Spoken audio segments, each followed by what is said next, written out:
tonight. It's great to see such a packed house and so many familiar faces from within Duke and without. Just a few bookkeeping things. Master strongly encouraged this event, but if you'd like your book signed at the conclusion of the conversation, please definitely be wearing one. We're going to try to wrap things up by 8:30, and for this reason we ask that everyone keep conversations with Marlon during the brief book signing as brief as possible. We may need to abridge the book signing portion of the event if it goes on too long, but hopefully that won't be the case. Following his reading, Marlon will be joined by 3 members of Duke's English and creative writing community, each at different stages in their career. Tyler King, a Duke senior and co-editor of the literary journal Archive. Ani Lewis Meeks, a fiction writer pursuing her doctorate in the English department.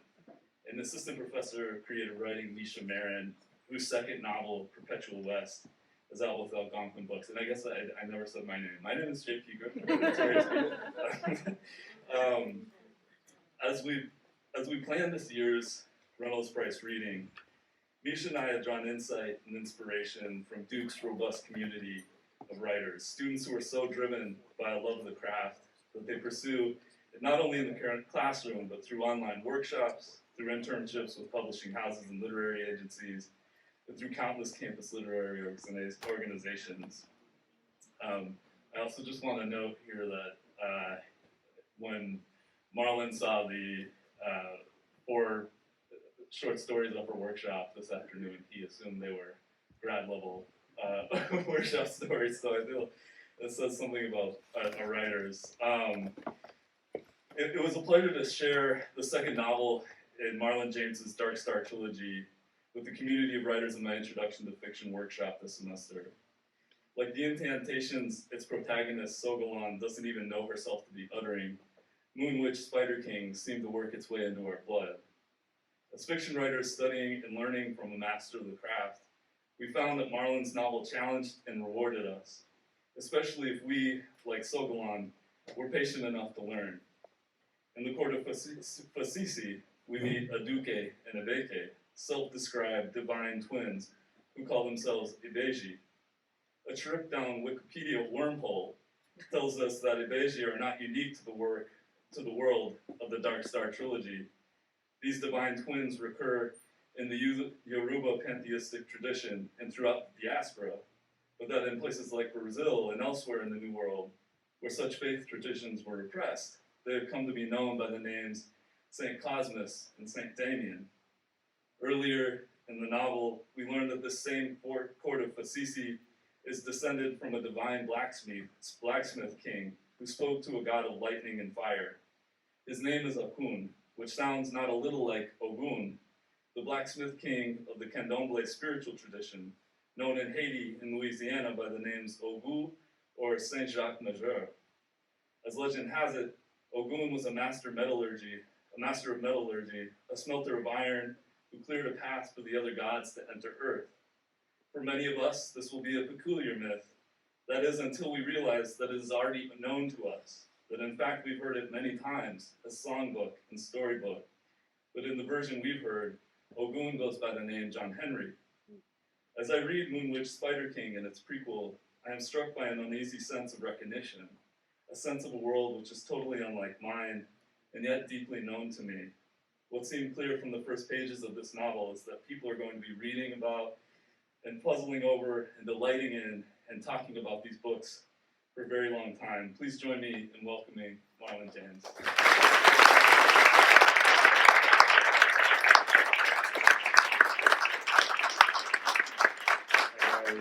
Thanks for coming out. The teacher in me is resisting saying on a school night.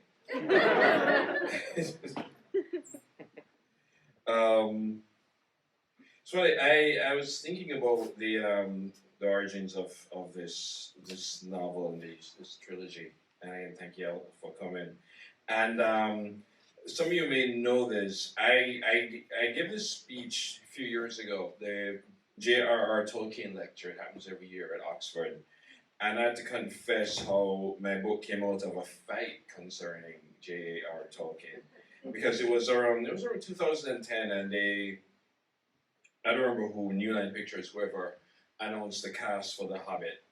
And I was like, oh Lord, here we go again.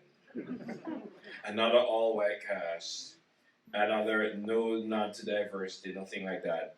And I got into an argument with a friend of mine, and I said, here we go again with this kind of blinding in white cast. And by the way, that was not Tolkien's idea.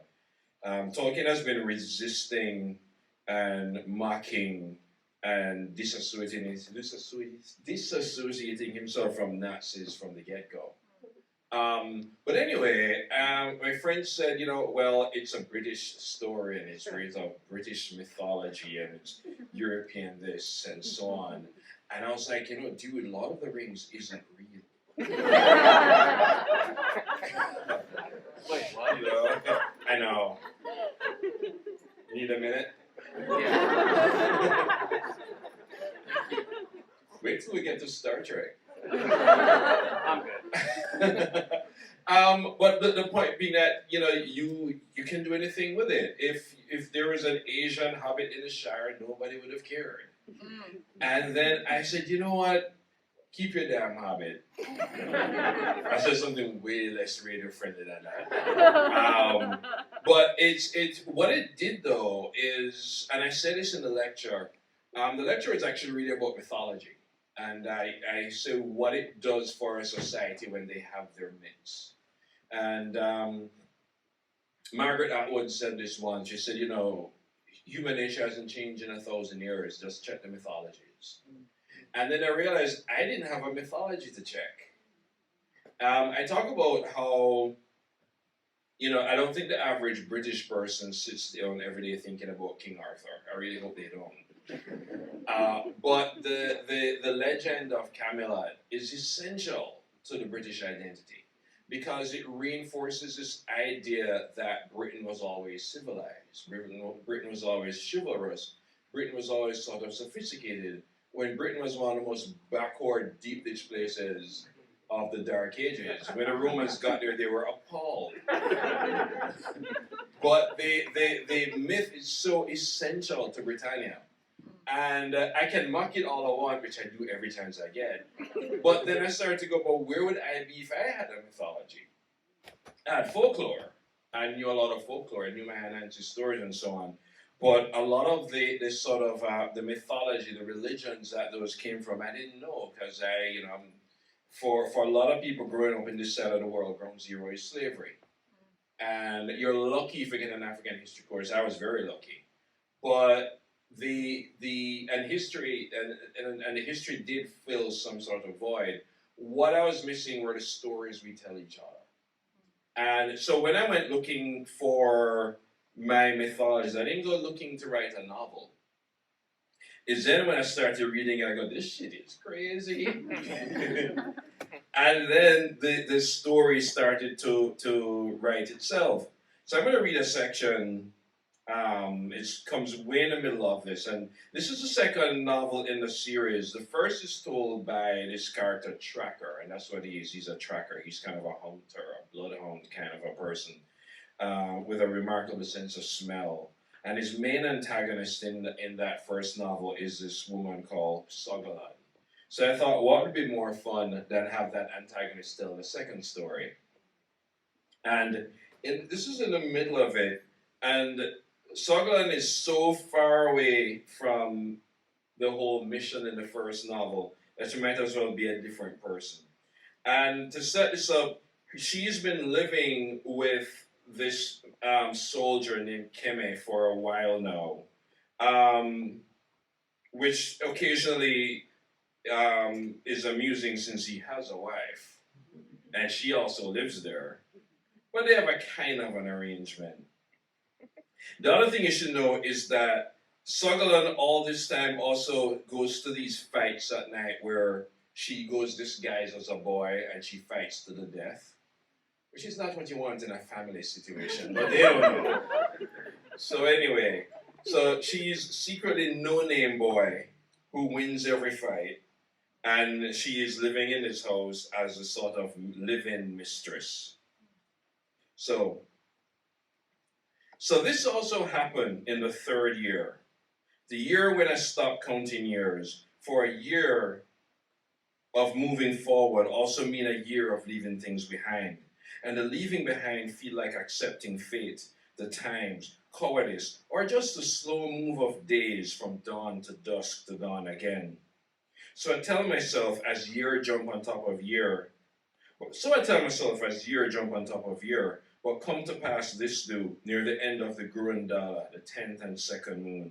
And the first thing I remember was some years back when Yetunda said to me, a little sicky sicky is usual business. Morning melody that sent me outside to vomit out breakfast, an evening melody that forced back out dinner, and strange leaves which only old woman can name that you tend to have me eat. She looked at me and said, I was starting to think you was one of them ill-equipped women. But see there, look what finally come over you. You with children, she said. Children? That is what I telling you. This man's seed never breed just one. The news filled me with dismay. For how was I going to fight man with a bother in my belly? How was I going to fool anybody now that I really am no name boy? But it filled me with wonder too. After all, how could something growing in you, with such little care for how you feel about it, not make you feel something? I start to sound like Yetunde, wondering how it take this long to occur. Even Kemet at the news with a face that said, oh, and at last, at the same time, which made me wonder if this is how he planned to imprison me. See him here in the welcome room, stretching out cushions and looking at my belly and seeing himself, seeing this man's work. By the gods, you must be the first woman to see motherhood as a prison. You locked me away inside for the whole spell, so what else I should call it? You could at least pretend this bring you some joy. It did bring not joy, but delight, sometimes. Like those times when I catch myself rubbing my belly and grinning to myself. But it brings fear too, fear of almost everything. Fear of what this birth will mean for me and this child, or children, as Yetunde keep claiming. It leave me waking with dreams of running and dodging in a stick fight while two thin babies dangle from my breast, holding on with their sucking lips. The children take my swelling belly as some great illness or some massive, nasty bump about to burst, for they avoid me as soon as they wake and head to the mounds where they play all day. I know the ways of mothers was 9 moons, so it frightened me when on the 3rd day of the 7th moon, wetness ran out of me down my legs. Outside I stand watching evening come, shelling peas and wondering if any man at the donga was asking, what become of no name boy, when a shift happened in me. Shift is all I can call it, for everything that happened to me up till now, I know of or feel before. Every single thing that come next is a new thing, and I hate it. I run to Yetunde, for she's the only one I can tell. Go outside and walk around. The real business don't even start yet. She don't tell me when to stop, so I keep walking, and the children, liking any activity, start to walk with me. Later that same morning, a horse kicked me in my belly. A scorpion sting numbed my eyes, and a demon hand shoved itself into my back and grabbed a hold of my asshole and pull. So it feel when this child coming out of me. Children, this wife said to me again, and I scream at her that say, is the pain that make me do it. One everlasting pain that lead me to throw myself off the hill would be better. Better still to cut me open, take it out and leave me to die. But this pain coming down like assault, then to retreat, only to come back again. I want to search for Kemi and kill him, slow. This is when Yetunde sent for the midwife. She can't speak is all she say. It's not true when they say that all that come before the baby you forget after.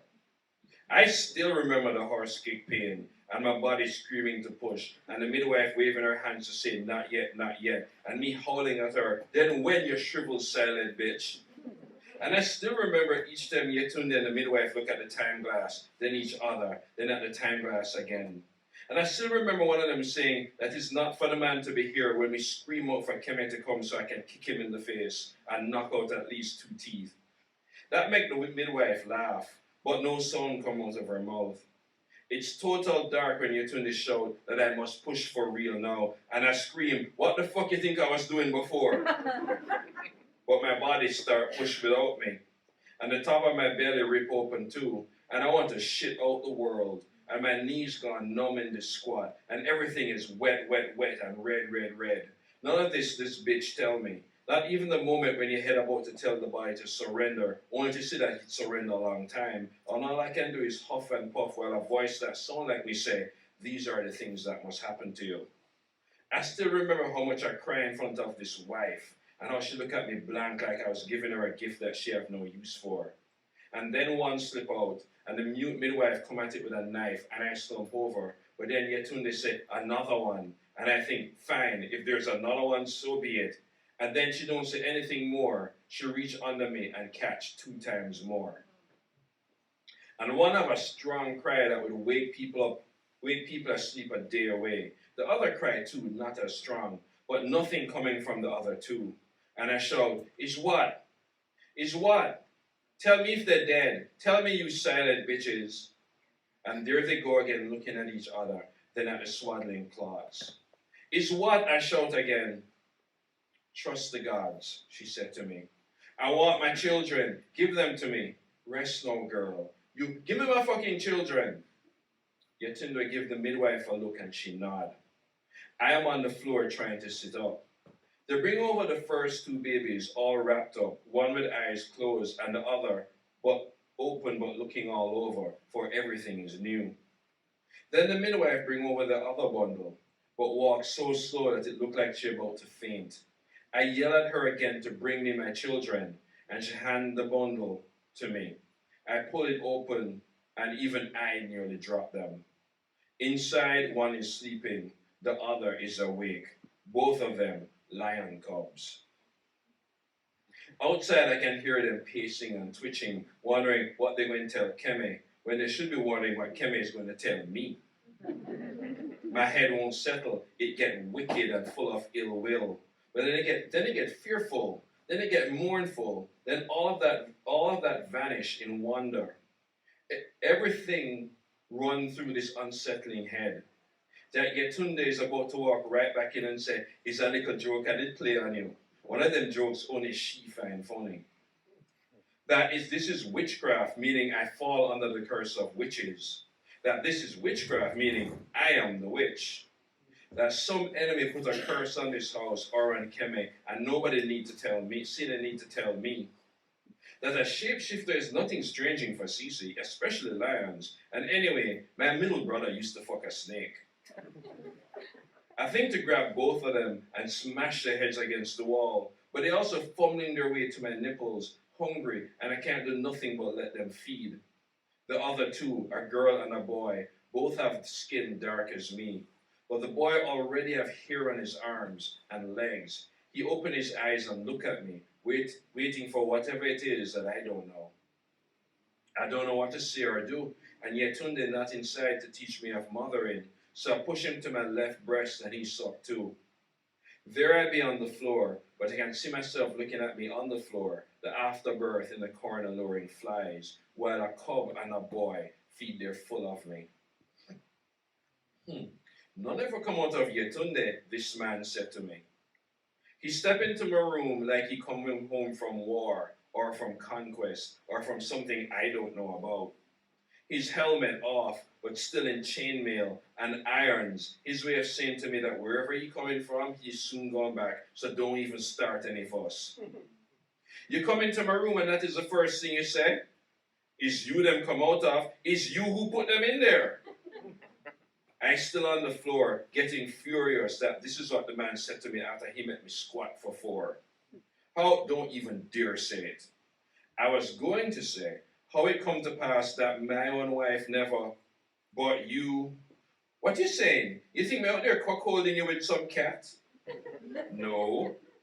What? Of course not. I thought it skipped, he said, but it don't sound like he's saying it to me. Which is when I say, that sounds like you're telling it to yourself. I was. He picked up one of the cubs, fur clay white with dark spots, almost like a leopard, and purring at the touch of his daddy, or who must be his daddy, The cub, from nose to tail, reached from chemist's elbow to thumb. You must have some enemy who bewitched me, I say. Hardly, he say, as he helped the cub climb his shoulder, then cradle him before he fall off. Then he hold the cub right up to his mouth and lick his head and little feet. I wait for him to speak because suddenly I can't find words. You're not you could, how? What? I said I thought it skipped, meaning skipped a generation since none of your Tundes ever born this way. My father never showed anything, but grandfather could change, and my granduncle was a full-on lion. What you saying, that they might turn into a boy and a girl? They already a boy and girl, he said to me, harsh and sharp. Don't call us beasts. Us? Yes, he said. He placed the cub on his head and grinned as he seek out his hair. He, not it, he. I never see you shift to nothing, never hear you roar, even when you play with Beramo. You don't even take to meat much. He laughed, hoping the laughter will warm me. No lion at court ever become a general. All of them are playthings for the king, even Beramo. They say they have no ill will for us. They say we're not lower, yet I don't see any shapeshifter leading an army, or giving counsel to the king, or deciding the tactics of war. We're not fighting any war. You know what I mean. Ever since a hyena troop turned on their own men near 100 years ago. Well, I'm not about to become either palace toy or army berserker. That man who ride with you all them years was a marshal. He was a scout. And they're at my pleasure, not the army's. Plus, he don't ride with us anymore. Don't you hear what I'm saying to you? Where I want to go, being me can't get there. Then go somewhere else. You and your simple head and your simple answers. He give me a bashful smile, but he's insulting me, and he know that I know. He annoyed me so much that for the first time that day I tried to stand up, but my knees buckled. He rushed over to grab me, forgetting the cub on his head, who jumped from me as he grabbed at my waist. Where you think you're going? You're still too weak, he said. I really want to make distance between me and him, but my knees don't agree. He helped me back down on the rugs, all tender, which surprised me still. Outside, Yetunde is still talking to the midwife, who still don't make a sound. I know they're talking about me, talking about how I try and fail to become number one woman, even though that is something I never want to be. I know that before these children come, she was worrying about losing favor with her husband. But now that two of these children are born beasts, she's still the reigning woman of the house.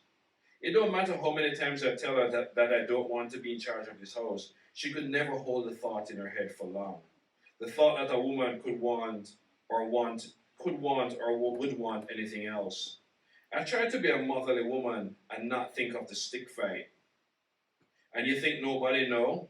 The lions know, maybe, perhaps. Didn't ask, they know. How you think they don't know? I would know a woman even in the dark. Fine, as you said, they know. It's not about what I say, it's quit this talk, Solomon. Or what you going to do? Roar? He furious for one blink, then burst out laughing. Funny it is for real. He stooped down to me. This was a long time past. The king sent troops to smash a rebellion. Every general said, take Lake Abar by night, by boat sail east and storm the city. From behind, they say. Berowon the lion was the only one who said that Lake Abar's current always pushed boats west. People would see us from a day away. And what is the purpose city but one big lighthouse? He even told the general about the caves running under the lake. You know what the general say? The only sound I need from a berserker is a roar. 500 soldiers slaughtered before they even reached land because nobody wanted to take the counsel of a fucking cat. They even locked him up for unruliness because he wouldn't stop growling about it. You know what it is like to never be listened to? 101 things I could say right now. 101 things. Well, that fate is not for me, you hear? I refuse it. I was standing in this form. I laugh. What? What now? You call it a form, a shape like any other. Who's me to tell you who is you? You know the work, being me? You know how you never have to think about breathing, but you have to think about how you dress or what to say? That is me wearing the skin of a man. I have to will my own skin to settle. Is it so as a lion? No. Shame can never settle. It's not shame, woman. I know, you know what? Quit this talk, I say. You have three others, I say. And he hopped over to the other bundles, while this cub found my breast again. Keme grinned so wide as he looked inside each bundle, his brand new children. It's the first I seeing it, but the feeling come to me that many women see it before me, the look in his eyes and his grin that said, these come from me. Look at the hair on this one, and he's not even a lion. Not yet, I said to myself.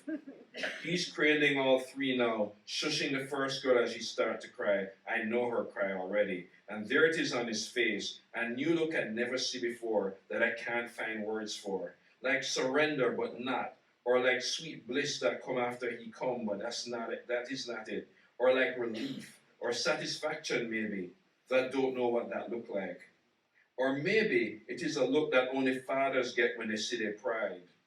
The word just come out of me, as if I already accepting all of this. He's grinning and cooing and making a sound that take me 2 minute blinks to see that he's purring. Who is this man before you? The new man who come to the house for the first time in 3 years, say a voice that sound like me. Here is truth. With his other children, he really is a lion, now that I think about it. He play with them as bees pleasure. He tell them which street not to walk on, and which men not to trust. And he jump in front of them when a snake slither in the yard. But most days, he don't even see them. Show him to me, I say. Which one? Not the baby, you. Show me the he that you're hiding. It take him a while before he see what I mean. Here? Listen to you. You sound like a virgin around a boy. You don't know a thing about that. Stop delaying it and let your children see you as you. This is me. This is how you want people to see you. Them two things not the same. Girl, I tell you, I don't change for... This is not the army and I'm not your commander. Children should see their father, even if just once. He looked at me with a battle-lost face and placed the children down. I sit up not expecting anything, but expecting everything. He clutched his stomach and started retching so quick that I jumped, thinking he's going to fall or vomit. He coughed and choke and cough, then jerk and jerk and jerk again, then do a drunk sway, about to topple, then fall hard on one knee, his back to me. He heaved again and moaned something low and dead slow. I tried to get up, but he waved his hand back at me fierce, telling me to stay. This thing come over him like waves, reminding me only of this morning. He started to huff and puff, blowing whatever punching him down inside. I regret that I asked him. In all these 3 years, I never see so much as of a whisker, which means if he ever did change, it was from a time even further from that. Not true, my voice said. He been changing every day since I know him. The Keme that I see every day, that is the change. That is the form he can never settle. He throw off his armor and pull off his tunic so hard that it tear. His buttocks I see first, spread wider and long, as if water is rushing under his skin, filling out his thighs and his legs, and packing muscle upon muscle and sinew upon sinew. The hair rushing down his lower back and race down past his cheeks into a tail until he growl and howl. Hair bursts from his head, lighter and straighter than his usual hair, a grain field growing wider and wilder. Not hair, mane is what to call it, and it ripple across his back and meet his hip, where his skin burn off the brown for gold, and his back widen like the head of a cobra. Keme turned to me as his neck turned into a tree trunk, and his ears pop open big, round, and furry. The black in his eyes vanished, and his forehead rushed over his face, shoving his nose down as it widened, and he snort out of it. Whiskers sprout above his mouth, and gold hair sprout below. His little belly, which come after 3 years of 2 women taking care of him, vanished in a washboard. He tried to stand and stagger at first, for he was still changing, but he stand as he do as a fire of gold break out of his chest, spread to his belly, and gush over his cock. Twice the man he was before, and the most beautiful of anything I ever did see, woman, man, or beast, considering that Keme's looks give me fire from me seen the first time. Bigger, I say, and look right between his legs. For a blink, I think he's Burma and without voice. Trick of the hair, he say. Some things never trick a woman, I say. He stand up before me, fearless looking, but fearful too. He look around twice, though this room have no window. He scratch his chest, but the hand stayed there, and I know he's unsure what to do with it, what to do with himself. You don't change into a full lion? I am a full lion. You know what I mean. Some people neither night or day struggle on. Some people not set out point or destination. Some people is journey. You know words like that would never come to me. What you're looking at is the only way I don't feel like being me is labor, like I'm holding myself together all the time. His words making sense to me. I want to say I understand, though some people can't abide by or afford staying in the middle, for that too costly, but I push that away. Besides, beast or man, perhaps the problem really is or. The hair, the tail turn his buttocks into a tease. I wish right there that I was friends with Yetunde so I could ask her woman things. Like, how is it that I lying there torn open from what this man did to me, and all I want is for him to come over right now and do that whole thing again? I want him to rush me and smell me like prey and lick all the way around my neck. I come this close to whispering that there's more than one hole to a woman, and more than one use for such a kingly cock. The thought made me laugh out loud, then wince in pain, for letting my head run wild when I know not a thing will happen to this body for at least 6 months, if not longer. Nothing other than sleeping, crying, avoiding death, and surrendering milk to four who know nothing but hunger. The first moon, the suckling also bring on pain, that made me almost scream for goat milk. Here is truth. One night of birthing leave me so spent that I thank the God that these babies too young to know that sometimes I so tired that I think twice about feeding them. And the pains from my body trying to decide what shape it will be in from now on is enough to make me feel that thinking about fucking is foolish. The lion stand in the doorway all but made me forget that this was a mighty day and nobody more surprised that I survived it than me. You're making me forget that this night is about you, he said. I going on many more nights. This one can share. No clothes fit when I look this way. Cow skin will stretch. Besides, you see any lion in clothes? Call your children. For what? For them to see me like this? They're little, not slow. The way they crawl, scratch, and rump, you likely wasn't fooling them neither.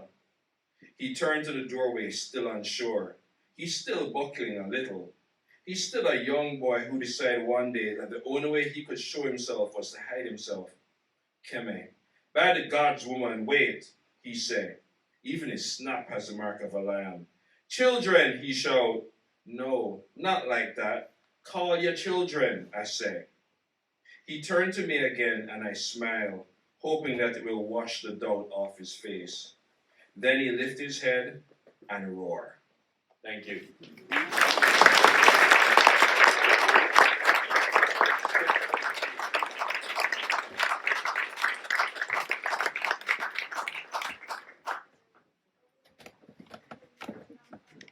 Introduce Tyler King and Anya Lewis Meeks. Tyler King is a sophomore here at Duke studying biomedical engineering and English. He is co-editor-in-chief of the Archive and a member of the 2022-2023 Studio Duke cohort. He was a 2021 Adroit Journal mentee in poetry and has work forthcoming in the margins. Anya Lewis Meeks is a writer from Kingston, Jamaica, a current PhD candidate in English at Duke University. She studies the intersections between folklore, the spirit, and the speculative in contemporary Caribbean literature. Her writing has been published in Triangle House, Lit Hub, Winter Tangerine, and elsewhere. And she is currently at work on a novel called Sisterhood. Please give me a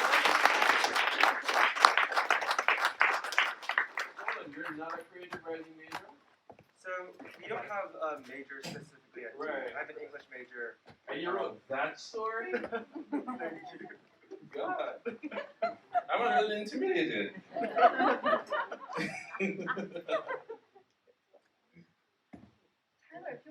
Yeah. Is Maybe this? I'm pushing Oh, this, okay. yeah. Cool. So, thank you for coming. Of course. Thank you for doing this and also the workshop earlier. So I was kind of reading on the internet a little bit before. Oh before God. This. Nothing bad. But I stumbled across an Esquire interview that you did discussing a novel. And you talk about how you began writing it in March of 2020, which, as we Right. all know, is the beginning of the pandemic.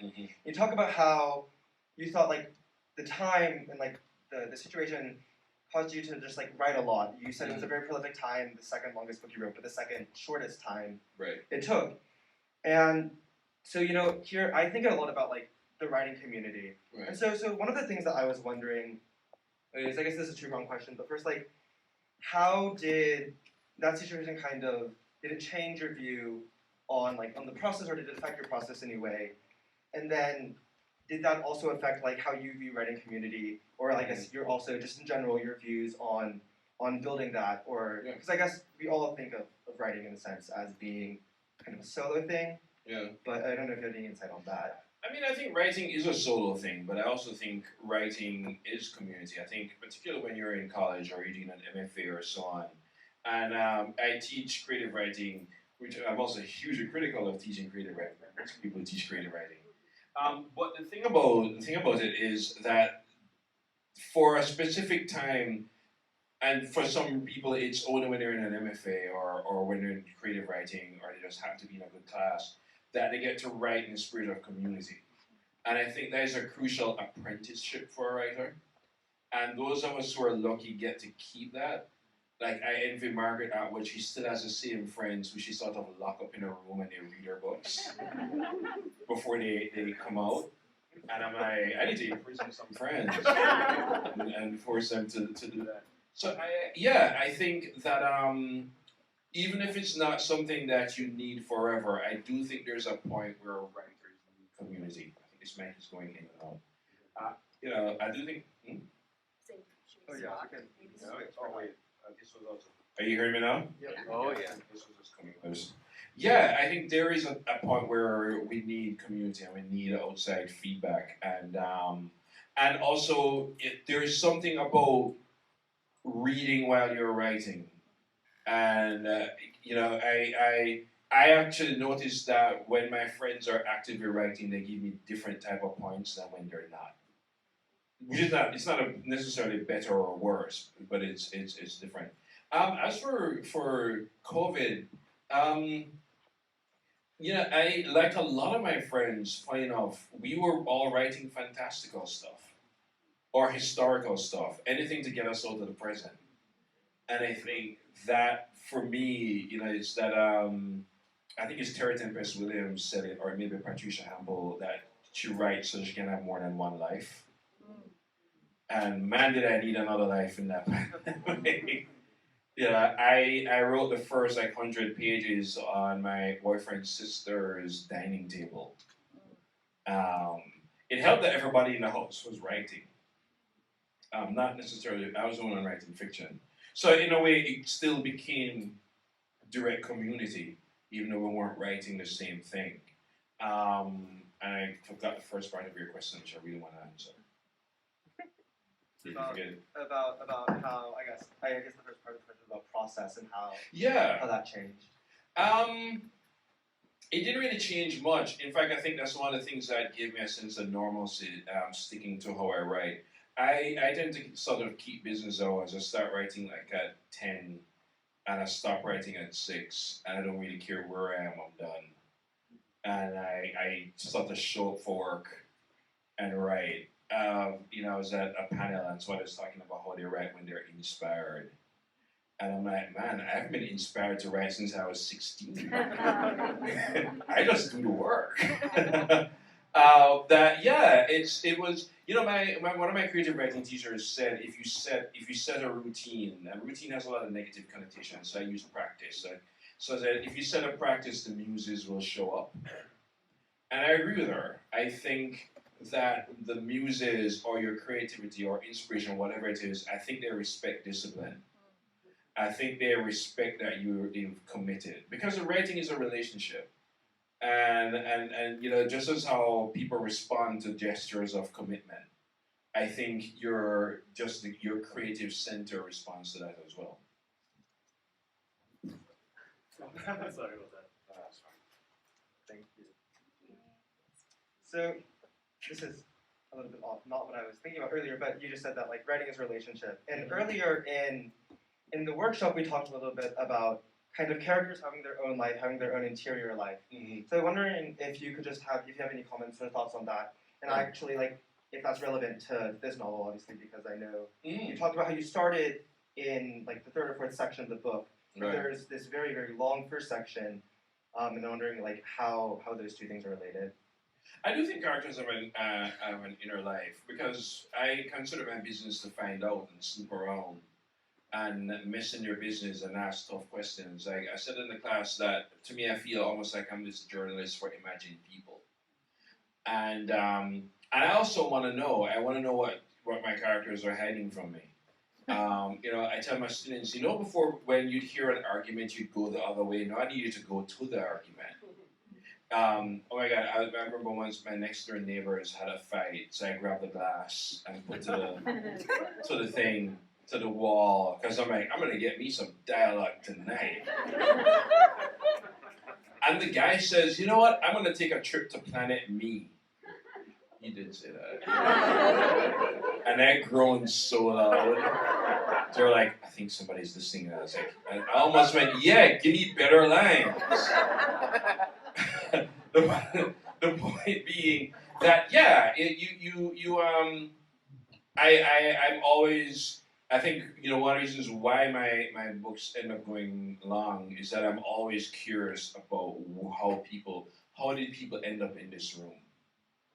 And what's their backstory, and what they're gonna do next, and what they're gonna say next. And my characters do two things I never expect them to do. They surprise me and they disappoint me. My characters disappoint me all the time. I'm like, God, I wish you had better choice in friends. You know, or maybe make better decisions about your life.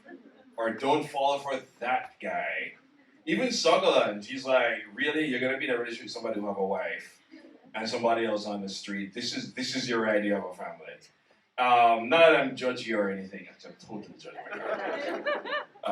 But I don't let it get in the way, because I really do believe, at least for me, you get to a point where your characters become people. And then they start to do the things people do, which is surprise and disappoint and do things you wouldn't expect. For me, even though I sometimes relentlessly plot out stuff, for me, a good day is when I go, I didn't see that coming. I don't want to write in the book. Yeah.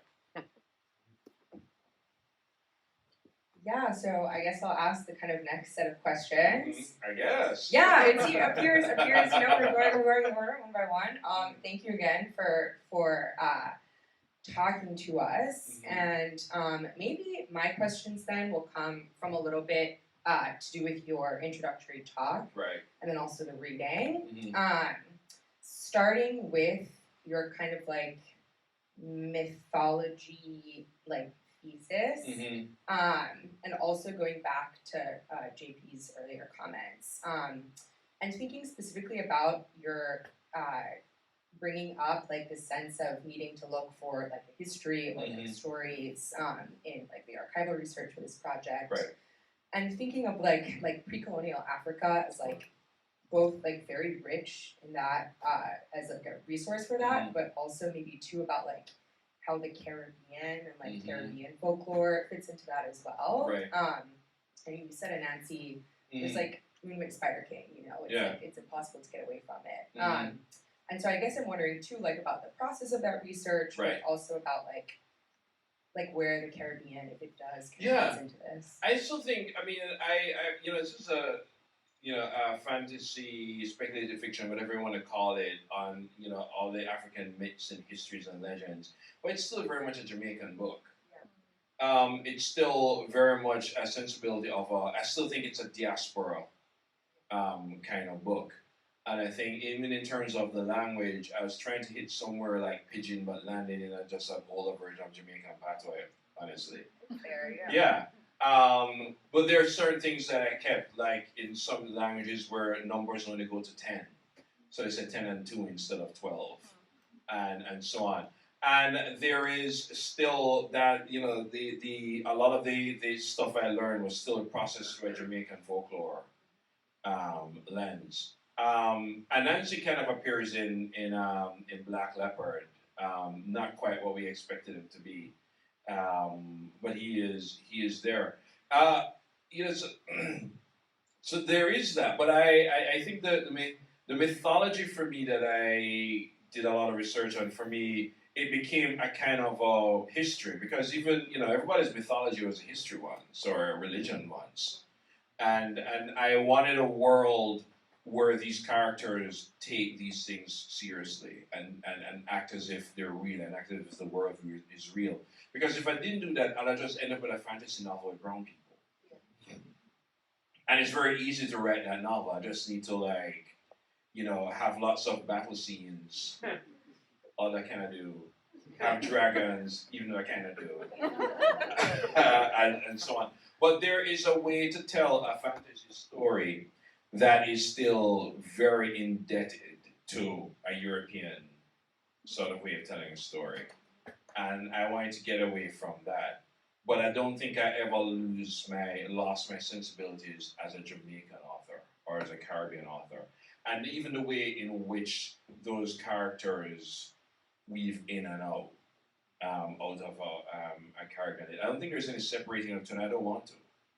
Honestly, I don't know where the sort of Jamaican growing up with their own folklore and the stuff I've learned, where's the dividing line. I'm not interested in finding it either. Mm-hmm. Yeah, that makes a lot of sense. I'm thinking too, I feel like about your book's shift in here to kind of that matrilineal kind of woman-centered, woman-focused story. I think too maybe speaks a little bit to that. But that brings me to my other question, which is about motherhood in this novel, which again works really nicely with the piece that you just read, and especially how motherhood is both the most expansive but also limiting, I feel factor for some of the characters in these novels. It sets them off on their journey, but also the ability of their children to be kind of taken away. I feel like, no spoilers, plays a huge role. Yeah, and I guess I'm just wondering why that shift in this book, how that came about. So Part of me isn't even sure why. There's a scene in the novel where Sogolon just says, almost in a stupor, "I'm a woman with children, let me call their names." Because even she doesn't believe it. Even I was like, what the hell just happened here? Certainly I would have had no idea that Sogolon would become a mother from the first book, because there's no mention of it. I think it was, and certainly Sogolon, if people know her from the first book and the first third of this novel, does not strike anybody as a person who's going to be having children. She's like, hell no. But it's again, it was interesting to me how people change and how life changes, and how sometimes the unexpected. An unexpected thing can also put you in a permanent life change or a permanent course of direction, and you have to adapt. And sometimes, to your own surprise, you find you can. And I think that is what, for Sogolon, to her own surprise, she finds that she can, and that she enjoys being a mother, but she also realizes it's a pain in the ass. And that thing where she says, everybody said, "Oh, you forget labor pains," and it's like, no, you don't. Can you tell that research is for a lot? But she, it fills her with a sense of duty, but also a sense of wonder. Especially for somebody who grew up without a mother and is blamed for the loss of that mother. And that's the kind of thing cloud that's been on her. She goes to a house where a royal house where motherhood and child rearing is a matter of power, and and influence, and how you and she sees it She sees all these ways in which it's wielded, and then she becomes one. And it completely changes everything she knows about it, and so on. And I was very interested in that. And I was interested in it because it just, again, it's where the story went. If I think I wrote the novels where I kind of took the front seat and go, you know what, you characters, you're supposed to obey me. I want to go here. One, I don't think I'd be very good, and then way shorter. But I just sort of, I really wanted to see what happens. What does it mean when Sogolon lives what she thinks is a full life? And Sogolon would have been the first person to say, motherhood don't make your life full. Except it kind of does for her in a way. Especially later on in the novel when she becomes a totally different person. 100, what, 70 years later? Something like that. Something like that. She tells people she's 170, but remember she starts counting at around 13. So she's really 180 something years old. Don't look at the over 179. And I guess I'll steal a last question here. And this came from teaching a brief history of 7 killings in my class this semester. A few of my students from the audience. Hi. Oh my God, I'm so sorry. No, we loved it. We loved it. But something that we kind of have been talking about and brought up a couple days ago was your conversation with like the Booker Prize in your win, saying that you don't think your role is necessarily to like provide answers to like how we might look at the world, but just to ask good questions. And I guess I'm wondering if you still hold to that. Yeah, I still don't have a clue. And I don't think, and I think the great thing about fiction and poetry is that we can render the questions. I'm trying to think of a great novel that answered a question. I'm sure there's some, but I think it's we can wrestle with it and we can ponder it and we can shape it in different ways. The novel, the poem gets to do things the history sometimes can't do. Particularly ancient history. Thank God for historians now. Because, the past 300, 400 years is basically the lives and deaths of famous people. And how everybody else lives has always been a void that I think fiction and writing in general fills. And I think that is still the case. I love the idea that I can delve deep into something and still leave it inconclusive. One of the things about brief history is I really don't settle on what was a real theory about who tried to kill Bob. I think it's like trying to explain Kennedy. And it could really just be a whole bunch of things just converged. I do think something can reach critical mass, but I left it alone. I left the question, and I'm not even sure I'm that interested in the answer anymore, because I think that more substantive things have come from the question and always interrogating, and so on. And I think that in itself is a great thing. My favorite book is Pilgrim at Tinker Creek, because she's not trying to answer anything, and that sort of, there's a lot of surrender in that book, which I really really like, and I think in some ways that's more than sort of running around gaining some pearls of wisdom. Okay, thank you. Last Yes, I have just one question, and then we can open it up for a little bit of audience. But I also had a question about brief history. I, ever since I read it, have just been very curious about your research process. Just like, what did that look like? Yeah. Oh God, for that book, wow! I even had like 2 assistants. I think you maybe mentioned that in afterwards, which is where I got started thinking, like, what is that like to work with assistants? Yeah, I especially that novel. I mean, it's weird because I lived through it. Right. Mind you, I was 6 years old when they shot Bob. got shot. But my experience of the 70s was as a child. My experience of the 80s was as a teenager. It's one of the reasons why I still have 70s nostalgia. I envy anybody who was an adult in the 70s. I'm like, oh my God, the shoes you got to wear. I still have bell bottoms. They're coming back. They're back. Oh, thank God, because I never got rid of. I still have mine from 2001. They're going nowhere. But I realizing that I had a very specific view of the 70s. I was very curious about my parents' view. Like one of the things I remember, my mom was a detective with the police force. My father was a lawyer. And in 1976, so my mom is classic unflappable Jamaican woman. Like pretty much nothing surprises or phases. Add detective on that, nothing surprises her. But I remember in 1976 how they talked about Bob Marley's the attempt on his life, because up to that point Marley was untouchable, and I think there was a sense, certainly with my mom, that if gunmen could go after Bob Marley, then they could go after anybody. And I really wanted to know more about that adult uncertainty. So when I did research. One was just talking to people. You know, in Jamaica, you don't trust facts, you trust rumors.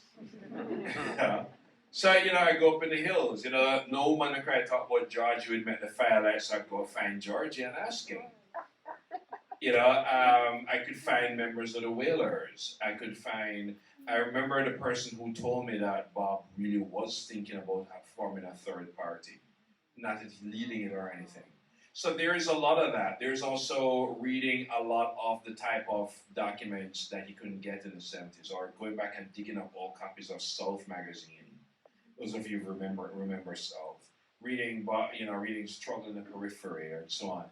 I became really familiar with the CIA.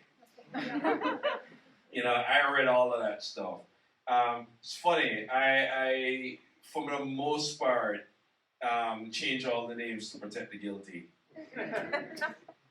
But I forgot one name to change. And he's from the CIA. And one day he's gonna find out. We're all gonna tell him. One day. But that just to get to show how exhaustive. Yeah. It took me around 4 years to write that book. Around 2 was research. Yeah. And I'm very big on research. I write mostly historical stuff or fantasy stuff. So I do a lot of research. I also love to not write. Research is fun. Oh my God, it's so great. It's such a great procrastination tool. And you're still writing. Yeah, technically, of course. but the thing is though, even though I write from these periods or write from something speculative, it's not speculative for the characters in it. So, and I was saying to students today, I can tell when somebody's moving through their novel like a tourist. And I am the tourist because I am new to the world. Nobody in the novel is new to the world of the novel. And that's something I have to keep remembering. So I have to learn enough to know. I was writing my novel book of Night Women. I had to know, well, how did people keep their teeth clean and their breath fresh? In the early 1800s, turns out they didn't. So that whole thing you see where every time you watch a historical drama, everybody have perfect teeth, I'm like, no they didn't. If they could afford them, yes. But it's doing enough research that my characters can move with a certain ease in the novel, and that's what I do. I still get trapped in it. Jane Smiley, who wrote 1,000 Acres, which is a perfect novel, said to me, just research enough to write the first 200 pages and see what you need to do after. Which I take as good advice. We can open it up now for a little audience.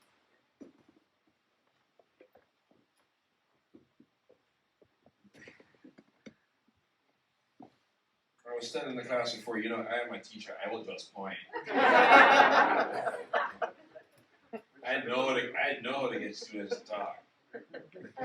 Hi, I'm curious for the fantasy series, how much you knew about the end of the series, like when you were writing the first book. Like were you sort of drafting the first book and then working with the world from there, or did you have a pretty clear outline of the whole The answer is yes and no. I still don't really know how this thing will end. Well, I do. The kid's dead.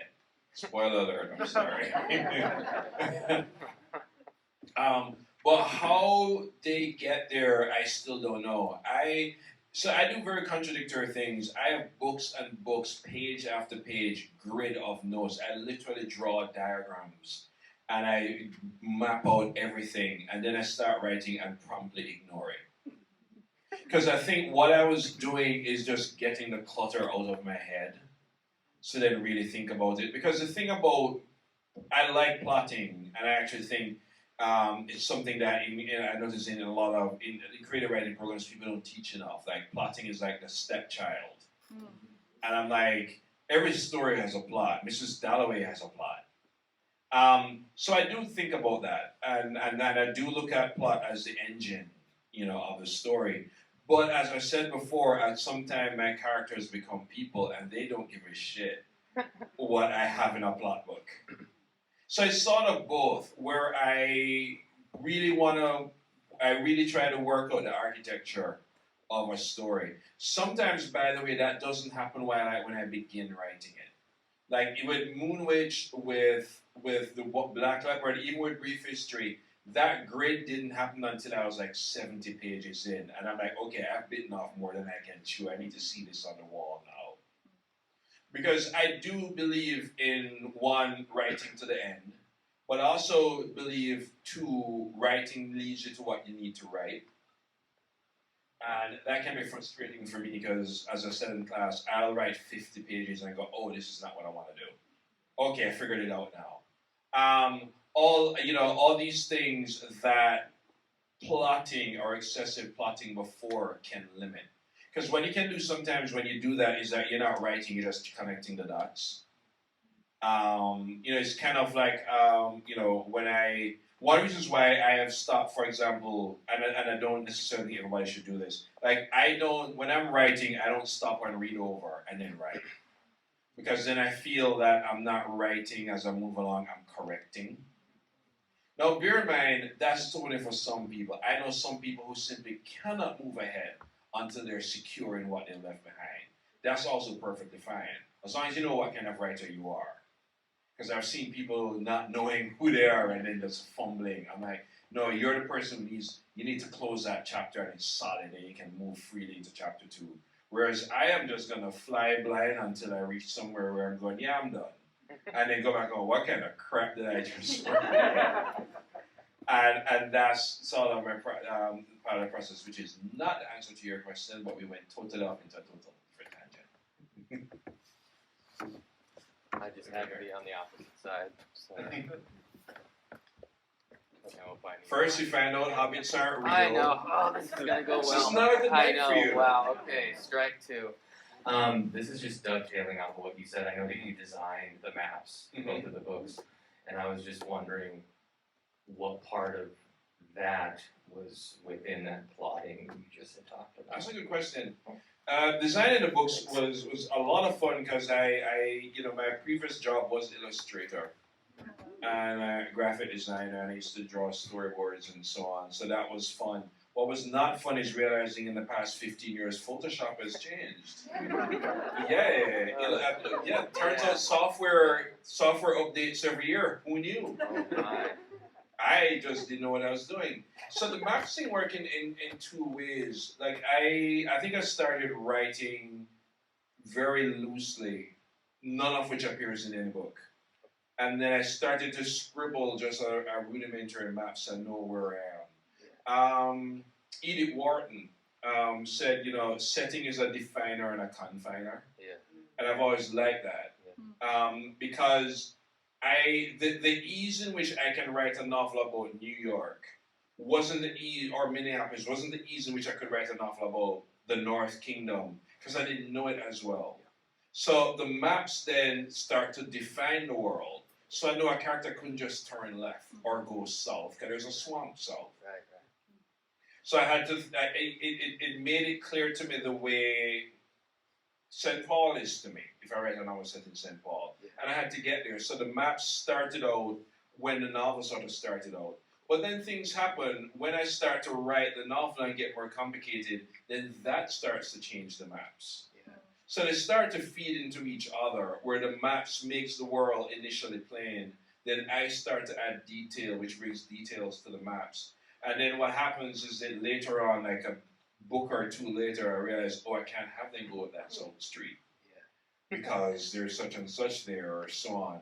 So they feed off each other until the point now where I'm writing Moon Witch. I thought I was safe, then I realized, oh wait, she's in the south, so I have to draw this whole map now. And after a while, it becomes fun. It becomes fun me thinking of the places as real, and going, I can't just set it on any damn street or put it in any territory. I'm like, that's a shopping district. I can't just put somebody there. And it does what Wharton says it does. It starts to define and confine. And they start to feed off each other. But yeah, it was sort of a map, some prose, bigger map, bigger prose, more map, and then I end up with what's in the book. Cool. Thanks, man. Yeah. You're right. Thank you. Loving the talk. Can you talk about your experiences with the publishing industry Mm-hmm. and what expectations were and what they are now post Booker Mm-hmm. and what the Booker did for you? Yeah. Thanks. Things are a lot different, I think, in the publishing industry. I remember way back in around maybe 2005 or 6, I wrote this rather bitter article called "When You're Not White Enough to Write a Black Novel," and because I remember I couldn't get my book published, and me and my friend who's Australian had this great idea of sending it back out with his picture. Which I didn't do, but I should have. Because it was hard. It was, 2002, 2003, it was very different. It was hard to write a novel that didn't read, for want of a better term, to the white gaze. Because they didn't quite know what to do with it. When you think of it's hilarious reading sort of old reviews of Toni Morrison's books. Because they don't quite know what to make of them. Not to say anything like her, but it was hard. It was hard because even stories from different communities had to be told in a certain way. Like I will sit with writers of color, and we can all go. We all know how to write a critically acclaimed short story. We all know how to do it. In a certain way, because it has nothing to do with talent. It has all to do with gaze. So I think it was particularly hard for a lot of writers, and it's not just a matter of race or ethnicity or so on. I had a short writer in my class, white, male, straight, and he wrote the kind of story that made me vent on Facebook. I was like, I cannot believe this guy who only last week had me laughing in stitches now have me ugly crying. That I have to reprint out his damn manuscript so I can write over it because there's nothing but tears on it. And it was one of the most remarkable things I've ever read. And I said to him, this is one of the most remarkable things I've ever read, and you're not going to get into an MFA program. This was a good 10 years ago, and he didn't. Until Clairville Watkins went to Michigan, I go, now apply. Because I know her and I know the type of stories and so on. So it has always been hard. I think it's easier, or it's a little better now. I think we have slightly, and I do mean slightly, more diverse people in publishing. It really isn't diverse at all. Publishing, at some point the music industry had to realize that it's not enough being well-meaning white people trying to be diversified in taste. That if you're going to do hip-hop, you're going to need people from hip-hop. If you're going to have dance music, you're going to need people from dance music.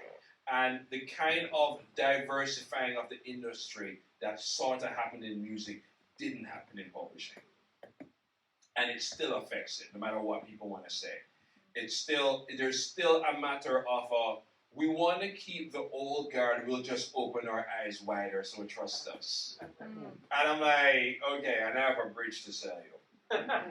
But that said, I do think there are novels and short stories and even films coming out now that wouldn't have come out 20 years ago.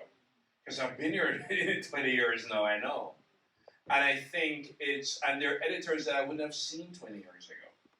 And I think that it's become more open as to what this constitutes a good story or a good novel. If I Escape You, Jonathan Escoffer's book wouldn't have been published 20 years ago. It wouldn't. Angie Cruz, absolutely not. And I think, we're seeing that, and I think it's been a better time, and I think people are open and listening more. And I hope they don't start to congratulate themselves, because this is just the beginning. There is nowhere near worthy of congratulation yet. But it's a start.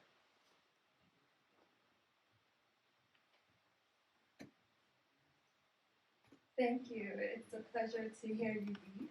My question is, I'm really curious to know if you're able to read as you write, and if you are, what do you read when you're writing? I read exhaustively when I write. I know I remember in my class, somebody said they don't read because they don't want to be influenced, and I'm like, you can only hope. I love it when I pick up Black Leopard, I can tell exactly when I was reading Kate Tempest. I can tell when I was reading News of a Kidnapping. When I pick up Brief History, I know exactly when I was reading Mrs. Dalloway. That I actually welcome that what I am reading at the time sort of influences, or sometimes had me respond in a completely different way. Where like, I don't want to do anything like that. And the novels I write, the stories I write, are peppered with moments that could only have happened because I'm reading that book at that time. And those are the books I'm reading casually. They're books I read because there's something in them stylistically that I want to be reminded of. Reading Moonwitch Spider King, there are two books that were on my desk the whole time, Beloved and Wolf Hall. And trust me, Beloved and Wolf Hall is all over those books. The whole idea of me writing about a deceitful royal court is because I'm just gobbling up Hilary Mantel. My biggest regret, we were supposed to do a conversation and then COVID hit, and because I'm in such awe of Hilary Mantel. And Wolf Hall is just another perfect novel. They're novels I read for style, they're novels I read for content, they're novels I read because they're just so much fun and I need to get out of this damn world that I'm writing. But I'm a big believer in reading while I'm writing. Not everybody does it, but I'm a big believer in it. Usually by the time I'm done writing, I would have read around 20, 25 books. And in some way that, and the other thing is I keep listening to PJ Harvey. So her lyrics keep popping up in my head. And I'm pretty sure nobody in a sort of medieval Africa ever said it's hard walking in a dress, it's not easy. But it's there and I left it because she hasn't complained yet. So trust me, you should have seen the time when I was listening to Liz Fury, that was something. To answer, yes, I do read quite a bit and I usually have a whole reading list by the time I'm done. You had a question right here. Yeah, I think I can. Oh, thank you. Thank you so much. And I had a question, given the amount of research that you have done in terms of history and mythology, it sounds clear that you feel a responsibility to your characters. Do you feel a responsibility to the mythologies and histories that you are drawing from? And if so, what does that look like? Yeah, absolutely. I do feel that.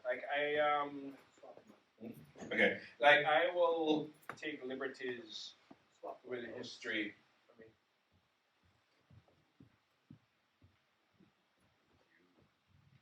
Yeah, I will take some liberties with history, but I never troll history. For one, I still speak to more history departments than English departments. I keep thinking I must be doing something right. I don't troll history. But at the same time, I use it as a springboard for what ifs. Like in my novel, The Book of Night Woman, there was a Montpelier estate, but not like what I wrote. The characters are fictitious, but a lot of it is from Thomas Thistlewood's journals. which I read, and which is why I have somebody slap him in the book because somebody needs to. So I do follow and read a lot of that as a springboard into the stories I write. But I don't necessarily try to violate them, or as I say, I don't troll history. But at the same time, I still sort of depend on the writer's right, I think, to invent. So a lot of brief history is speculation because we don't know. Most of the stuff that happened to those boys who tried to kill Marley, a lot of it is rumor. A lot of it is hearsay. A lot of it is me guessing.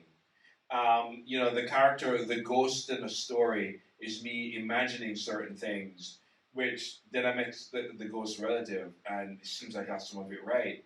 Yeah, he's a professor of Chinese studies at University of Chicago, and I'm like, he's like, I think that ghost is my uncle. I'm like, I am pretty sure he's not. Then he told me his surname, and I went, I am pretty sure he is. And he's like, for the record, we do think he was Bush. I'm like, wow. I think when you're writing novels, when you're writing, not always when you're writing from history, but I do think that there is I do think your characters sort of guide you in a way that's, if not necessarily correct about history, respectful to it, or at least sort of observant to it. And I think my characters do that sometimes, which is why even when I don't know or I didn't try, historians will find something in the novel. Not necessarily, they're not looking for a replay of facts, but they're seeing a sort of I hope, authenticity. I'm sometimes very uneasy with that word. But if not authenticity, then verisimilitude. And that's what I try for. And I think that Margaret Atwood is right, that human nature hasn't changed in 1,000 years. And I think sometimes it's not getting the details right, it's getting the human nature right. And I think then the rest sort of works itself out. I think we have time for maybe one last sorry. Hey, thank you for the talk. Sure. I don't know if I quite have the words for this, but the two books that are out of the Dark Star trilogy in tone reminded me of John Crow's Devil, and I was curious if you saw or felt any connections between those two, or if in general there's anything you could say about that book. I didn't. God, I have not looked at that novel in years. One of these days I'm going to reread my novels and I'm probably going to cry all night. But no, I mean, in the sense that John Crow's Devil may be the last novel, the first novel to explicitly deal with, for want of a better word, magical realism. And that in that novel, folklore is going up against religion. And among other things. And that I was very much interested in sort of separating myself from whatever realism is. And I still poke fun at the social realist novel, of which I'm a big fan of. I just said I love Wolfhall. But yeah, that was a novel that I wrote after reading a lot of Gabriel Garcia Marquez and a host of other writers who wrote the kind of story I had in my head that I didn't know I was able to write. One of the problems with growing up, it's funny, I went to school in the 80s, but my education was still very British colonial. And one of the things about British colonial is that you learn that the novel was perfected in the Victorian era, which is not necessarily false, for British novels that is. And it went downhill after that. And it took a while for me to get out of that. One of the things that happens when you have British colonial English is you don't realize for a long time that we actually sound like the butler. Because we learn a very servile and verbose English. I was talking to writers about this. I was talking to Michael Ondaatje and Salman Rushdie about this, about how do we get out of this damn English we learned? Salman just laughs at it and goes full speed in the other way. Like, I'm gonna be even more verbose. And then she had poetry to teach him economy. Lucky bastards. But for me, using the language to talk about things wasn't really taught to talk about is what John Gross Devil did. And so certainly with these, well, then I'll say most of the novels I write tend to be highly vernacular, and I think they will be that way for a while because to me, it's like what Mervyn Mars said: it's English for speaking. Somehow almost an hour and a half has passed. It doesn't feel like that, but a round of applause for our guest.